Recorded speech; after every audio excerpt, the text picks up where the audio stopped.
first round pairings come up, and of course, after we worked with Aegis games ahead of time, we had to get them in the first round. And when we went to do pairings with them, we knew them so well that we knew what they were going to do, and we still fooled ourselves.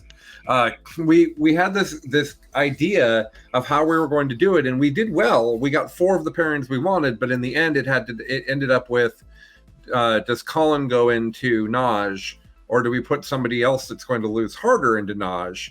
And I agreed to take the matchup. I'd actually practiced this matchup before, and it is actually a really interesting game that doesn't really favor either side super bad. I felt like I could at least play Naj close. What I didn't get is that the table that they put me on had an L and also had a box. And he made the better terrain roll to get that L and hit his entire army behind it, and I had to hide behind a box. And that was really hard. And I ended up basically with not enough terrain to hide from him. And because he had the planes and the Catans, it put me in a really difficult situation.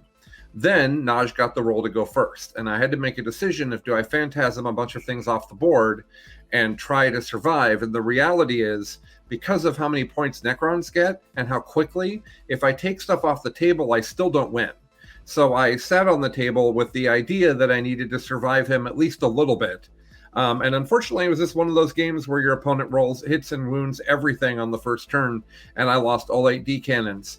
I did end up killing the majority of Naj's army. I worked really, really hard for the 3 points that I did get. I killed all of his characters, and if I'd had a few more turns, I probably might have even been able to win on points, but probably not. Necrons are just too good.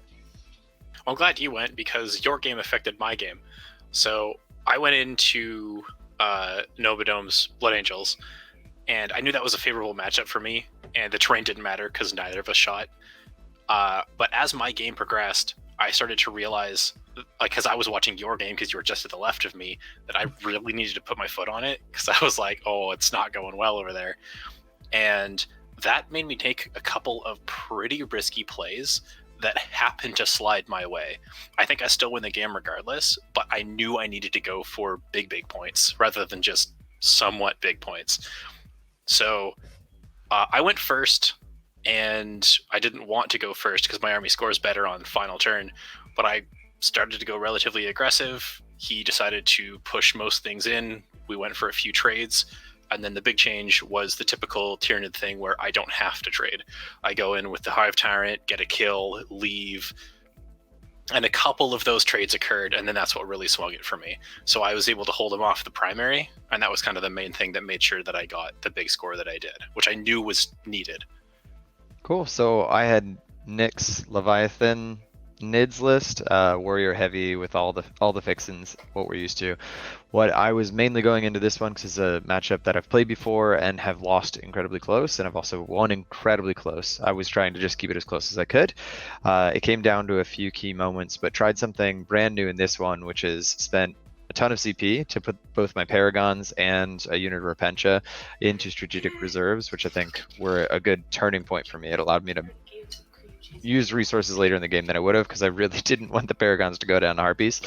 And then there was another moment where Nick was looking to put his Tyrant in and get a kill, get back out, but he also threw his warriors up. Both of them needed to get a psychic power off to be able to advance and charge, and it's not possible to do it on both, and I have the ability to try to deny it twice, so it ended up screwing him over and leaving his warriors right in the middle of the table, and I slammed almost every resource I had on the table at that moment into his big warrior brick, and even with the buffs on them, I was able to take them down, and from there, dropping in behind him a little bit too gave me the opportunity to spread his forces out a little thin, and then it's secondaries from there. So lots of killing because we were scrapping. He didn't get to score his grind them down at all, and then psychic interrogation is really tough against sisters. Never going to recommend you take that. Banners did all right for him, but sisters secondaries win the day there. So I traveled several states, took a plane, came out of quarantine, went to a tournament in a faraway place. And who do I play? Lee Stigler. I play him basically at every GT I go to in my local area. So obviously round one, I should be playing him. The great news about that is I'm guaranteed a good game. So that was exciting. The bad news is he's playing Imperial Knights. and I drew the short straw and had to cover this match the best that I could. I've actually made a lot of changes in my list specifically for the Imperial Knight matchup. The overall idea is I push really hard and fast with the Terminators up into their army, and they will kill the Terminators.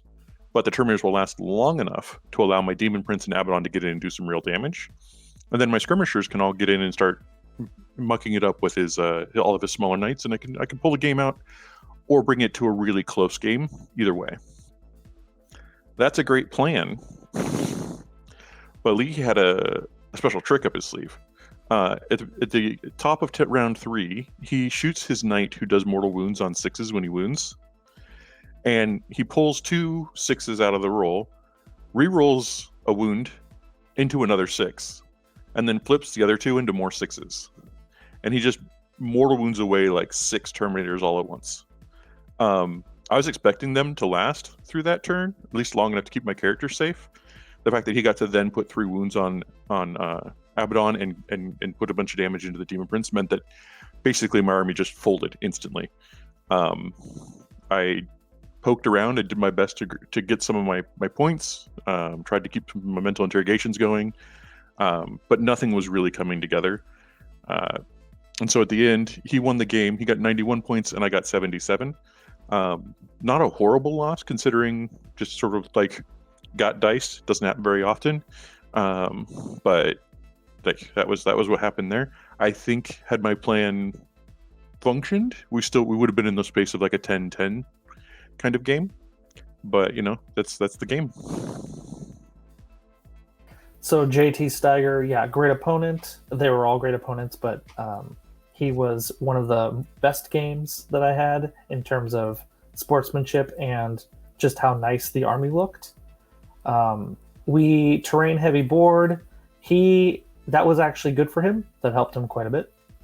And that actually meant he had stuff by the end of the game. However, I will say that after 3 turns of getting hammered and punched, he was so reduced and stuck in his deployment zone that he couldn't do anything. So we finished the round with actually a close win. The 17-3 loss that I took put us in a little bit of peril, but luckily Alex was able to punch up above the matrix to overcome that. The decision to effectively put me into Naj and Chuck into the Knights list was just wrong. I would have had a great game in the Knights list. At the very least, it would have been a close game. I probably win that game, and then that gives Chuck an opportunity to play Naj close. That boosts us up on points. Later in the event, we'll wish we had those points. Round 2, we got Gentleman Gaming, of course, because after getting our pairing practice partners, it makes perfect sense to get the best team there, to just get that in there and get that out of the way. The pairings here, I think we didn't really have enough experience to match up to the level of experience that Brad and gang brought. We really got several pairings that were the way we wanted them to go, but in the end, you'll hear in the games that we could have done a much better job, and there was a lot of learning that happened here in this round. So I actually hadn't played Tau with Yannari, and this was not a good matchup. In the pairings process, it was either Chuck or I go into the Tau, and this was again another mistake where I took the bad matchup to try to give Chuck a layup because Chuck's list is so smashy. The issue here is that the terrain was not as good as I thought it was going to be looking at the table ahead of time. And it was at angled terrain, and he has redeploys, and he has more redeploys than me, which means that he redeploys his crew, and then I redeploy whatever I want, and then he redeploys to an angle where he moves really fast and sees my entire army. There's no game here on the table that we were on of my army into Tau. I probably could have played him closer than the stomp that he gave me, but this was just us messing up pairings. This is a matchup that they wanted. He was the only person on the team that they thought would wreck me, and we fed me to him. So it didn't go well. The Incarn died to Long Strike on the first turn of the game. How can she not? It's so fast. There's nowhere for her to be. She could have been in Deep Strike. That was actually on me. But I wanted to have tools on the table to try to actually play a game with an incredibly fast, aggressive army. I lost all the D cannons and the Incarn and both units of Rangers and more on the first turn of the game. By the end of turn 2, I was completely tabled. So I played into PJ Pants, which is how most people are going to recognize them. And it was Demons versus my Forces list. And generally speaking, I think that matches up pretty well. There's a few weird spots where I have a couple of units that won't be able to screen because they're leadership 5. And obviously, Demons love that. But I had enough Warriors and Zone Thropes and other leadership 9 or 10 things that I thought it was going to be okay. And in all honesty, it should have been okay. I basically made one critical error, which was, I think, mostly due to the fact that I hadn't played Demons before. And I didn't realize that Bellicor was the one with the Locus, where he gets to ignore a whole bunch of the stipulations for Deep Strike rules. Because I had built this like impenetrable wall of like Raveners out front, a bunch of stuff crossed in front, and I was like, yeah, I'm safe, your turn, and after this the game is over. And he was able to charge me with everything, and that was a huge flip. And then I had a couple things later on that kind of were 50-50s that did not go my way, and that ended up being a 19-1 against me when it should have probably been a minor win for me. And then even after my huge turn 2 blunder, I probably should have been able to dig it out to about a 15-5 or a 16-4, and it just, all of it was like, okay, here's the 50-50. Okay, Bellicor lives with 1 wound. That's super unfortunate. All right. And that happened a number of times, and it got way out of hand. But it was inexperience into a new book that I hadn't spent the time on. And that's on me. I could have just read the book or read his profile a little bit closer, because it's one of those profiles that has a million rules on it, and you just skip over the one that was important, basically. So I played into Brad Chester's Hail of Doom Eldar, and in the event, chatting with some friends, I said I lost to Hail of Doom Eldar, and they're like, you lost to Brad Chester. So that at least felt pretty good. But there's a really interesting dynamic between Sisters and Eldar, that they sort of do the same thing. They kill when they want to kill, and they evaporate shortly thereafter. Brad and I talked a lot afterwards about the fact that he went second in this one, and I think I mischose secondaries. Taking Sacred Ground on this particular mission is pretty difficult for me to do and stay there long enough without getting smacked by the Elder that are coming in from off the table or from their webway gate or behind a corner, because they have a million inches they can move. So not a great choice to take Sacred Ground there, and him going second made it such that I always had to drop in assets before him, and I would lose all of those assets. So I actually played most of my stuff back until turn 3, didn't drop everything in, just enough that I would hold my shrine, just enough that I could knock him off of his webway gate and make him have to retake it. But since he drops in behind me, he gets the advantage on my shrine, so can take away the 3 points at the end there for holding it, and also gets those hidden pathway points. So that's sort of a runaway for him going second, which is great for him. Tight game in terms of killing. We both shredded each other pretty well, but all 16-4 in his favor. He's obviously phenomenal at the game, played it perfectly, and had seen that matchup a lot more than me. So round 2, we played in the Gentleman Gaming, and I got to play Elliot. Elliot is one of the most delightful people that I feel like I could hang out with basically all the time. Our sort of vibe and enjoyment of the game is just very similar. So we had just a truly wonderful time. We slipped into practice mode. We were having so much fun with our matchup and trying to figure things out. We were helping each other and all that stuff. What it comes down to is he brought a bunch of Necrons, and we thought I could play it really close. I could get a 10-10 out of it, and then nobody else on the team would have to deal with the Necrons, which was kind of showed over the course of the tournament that we sort of had a weakness. Nobody wanted to be in the Necrons, and we should have had somebody who was preying on Necrons, at least try to challenge them. For the most part, I pushed forward really hard and really fast because I knew if I could get him off those center objectives, he wouldn't be getting his points anymore. I targeted his units based on how small they were. I know that if I can get him to the point where only his most powerful units are still existing and he's killing me, it means he won't be taking actions and he won't be getting on objectives. So I pushed through all of those things, and then I had some Possessed go up a flank to try to intersect and take out some of his Tomb Blades. They missed a 7-inch charge, so CP'd, they missed it again, and then he used his teleportation, the Veil, to teleport over and wipe them out. If that had worked out, I would have collapsed one of his flanks and he would have been out lots of primary, and then he would have also been out lots of opportunities for treasures and ancients. And I think that would have flipped the game in my favor, or at least brought it a little closer. That said, he won 88 to my 86, which in a team's environment is just a tie. Which that was what I came to get from that matchup, so I felt really good about it. But it was also really satisfying for me to know that if like one more thing had worked in my favor, I would have walked back to the team and said, "Hey, by the way, I found some points," instead of just getting a tie. Would have been very exciting. Yeah, definitely a high skill opponent and a tough matchup with Thousand Suns. However, he was sacrificed to me. So he had the worst table possible in terms of terrain. And I believe that actually, he went first, which was in his favor, but it didn't help him that much. The entire game could be summed up as he shoots a bazillion times, casts a bazillion spells, kills 2 war dogs, and then I kill 15% of his army. And once we did that for 3 turns, the game was over. He never really left his deployment zone. Like, he would send one thing up using temporal manipulation, and then it would do the psychic ritual and then bounce back. But aside from that, he wasn't able to escape, and effectively the game was over on turn 3 when everything that mattered was dead. Or couldn't leave its deployment zone. So round 2 is really not a situation where we were super outskilled and just wrecked by their lists and their strategy. It was really pairings. We knew going into the tournament that Jesse sisters aren't fantastic into Eldar. We knew that I can't handle Tau with planes. Like, these are all the one person in our group that hadn't played against demons, we put into demons.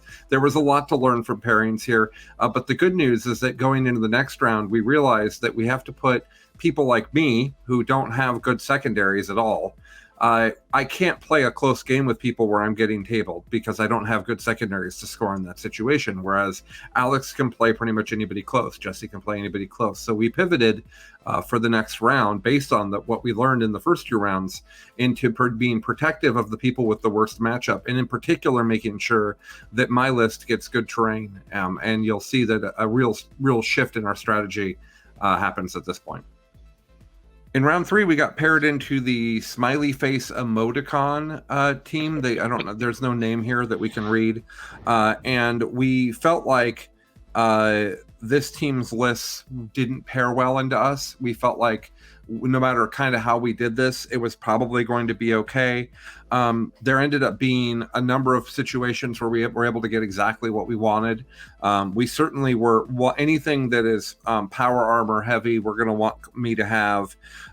We knew that Bile don't like to be shot at. We just down the list, we kind of got the pairings exactly the way we wanted them. My matchup was against a great player who was playing Thousand Suns. Unfortunately for him, Chuck and Zach both play Thousand Suns, and I've literally practiced this matchup over and over and over again. And I did that with other old Eldar before I took 6 D cannons in every list. The reality is that the speed of the Harlequins shred Thousand Suns so hard, and so do the D cannons. I tabled him in 4 turns. He might have had a model left at 5, but we kind of called it at 4 and said, this is good enough. And it's the shooting's too good into his army. My close combat's too good into his army. There's really just no game for the Thousand Suns in this particular matchup. Really fun opponent, though. Yeah, I played into Tyranids, actually. I got the mirror, essentially, against somebody who is in the Discord, I think, or at least has been at a time. And it was an 8 Carnifex list, 6 Screamer Killers, and 2 with guns. And it was just all a ground and pound army. We were just going to mash it out in the middle.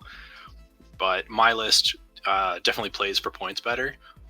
And since all he had was monsters, I was able to do a lot of screening.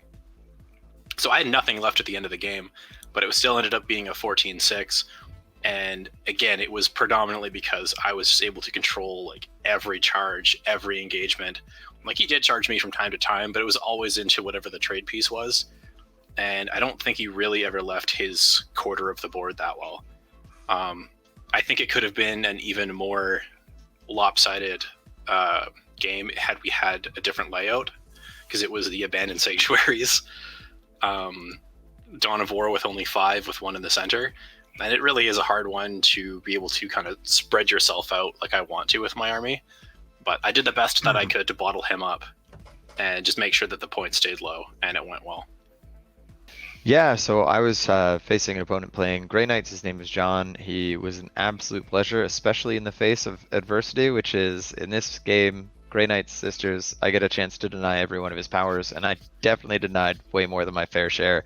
I think in one turn, he has the Super Saiyan Librarian.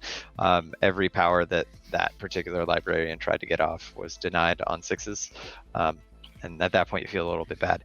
But Sisters versus Grey Knights in general, they don't have the defensive profile to survive against my AP -4 in combat. And anytime I'm losing a unit, it's less than 100 points. Anytime he's losing a unit, it's way more. So it's just a really tough trading game that they don't keep up with. And overall, there were some really funny moments.